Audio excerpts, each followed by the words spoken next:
France Info. Bonjour à vous Gilles Bonnefond. Oui, bonjour. Pharmacien dans la Drôme, vous êtes aussi le président de l'Union syndicale des pharmaciens d'officine. Alors ça y est, à partir d'aujourd'hui, il n'y a plus de priorité face au vaccin. Tout le monde peut prendre rendez-vous quand on a plus de 18 ans et jusque dans les pharmacies, puisque les doses de Moderna sont livrées chez vous depuis quelques jours. Qu'est-ce que ça va changer concrètement, ça ? Bien, ça va permettre aux pharmaciens de proposer à leurs patients, aux médecins aussi, de se faire vacciner à proximité de chez eux, dans une pharmacie, dans un cabinet médical. Et pour les moins de 55 ans, puisque jusqu'à maintenant en pharmacie, nous n'avions que l'AstraZeneca et le Janssen, qui nécessitent qu'une seule injection, mais ça ne concernait que les patients de plus de 55 ans, ceux qui sont déjà vaccinés à hauteur de 70%. Donc là, il va y avoir au mois de juin une grosse vague de vaccination, en tout cas tout le monde l'espère. Il faut que juin soit le mois de la vaccination, où les jeunes vont pouvoir facilement se faire vacciner à proximité de chez eux. Voilà, dès lors que l'on est majeur, effectivement. Ça veut dire que ça, vous allez le vérifier quand même ? Vous demandez les papiers d'identité pour vérifier que vous avez affaire à des gens de plus de 18 ans ?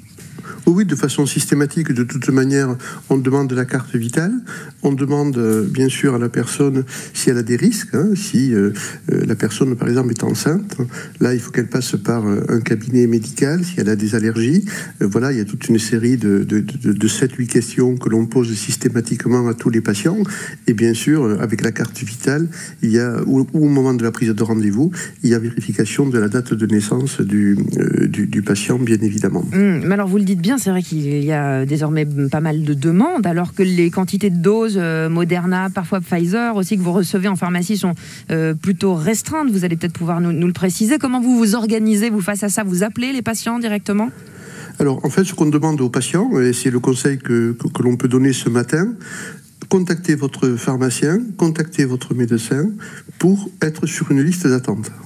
Et après, votre professionnel de santé habituel va vous appeler dès qu'il a reçu les doses, comme ça évite d'annuler les rendez-vous, et vous appelle pour faire une séance de vaccination. Pour le Moderna, par exemple, il faut regrouper 11 patients dans la même demi-journée pour pouvoir ne pas gaspiller de doses. Donc ça demande une certaine organisation. Oui.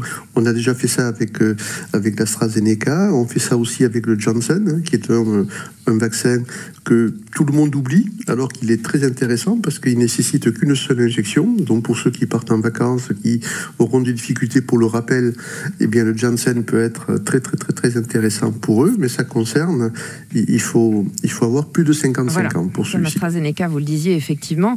Malgré tout, bien l'arrivée de Moderna chez vous dans vos officines, ça fait partie donc de cette mission de proximité aussi dans cette vaccination, mieux convaincre les indécis. Ça veut dire que vous voyez jusqu'ici des gens de tous âges d'ailleurs qui ont refusé d'aller dans les centres de vaccination mais qui seront partants pour se faire vacciner chez vous ? Oui, on a cette tranche de population au-dessus de 60 ans. Il y a à peu près 30% encore qui ne sont pas vaccinés. Et quand on les interroge à la pharmacie, ils nous disent « Ah non, je ne suis pas encore vacciné, mais pourquoi vous n'êtes pas fait vacciner ?»« Oh, parce que j'ai essayé de prendre les rendez-vous chez Doctolib, c'était compliqué, donc j'attends un petit peu. » Mais voilà, n'attendez plus. Vous savez que vous pouvez faire vacciner à la pharmacie tout simplement.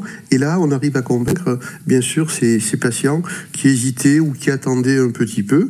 Et plus on va aller vers l'été, plus il va falloir qu'on arrive à convaincre la population des personnes qui ont plus de 55 ans, parce qu'il faut qu'on arrive à plus de 80%, 85% de vaccination pour pouvoir passer un été tranquille et ne pas être embêté à la rentrée, surtout avec l'arrivée des nouveaux variants, comme ça se passe actuellement en Grande-Bretagne. Ouais, pour l'instant, 25 millions et demi de personnes ont reçu en France au moins la première dose et le gouvernement vise 30 millions pour la mi-juin. Pour vous, c'est un objectif atteignable ?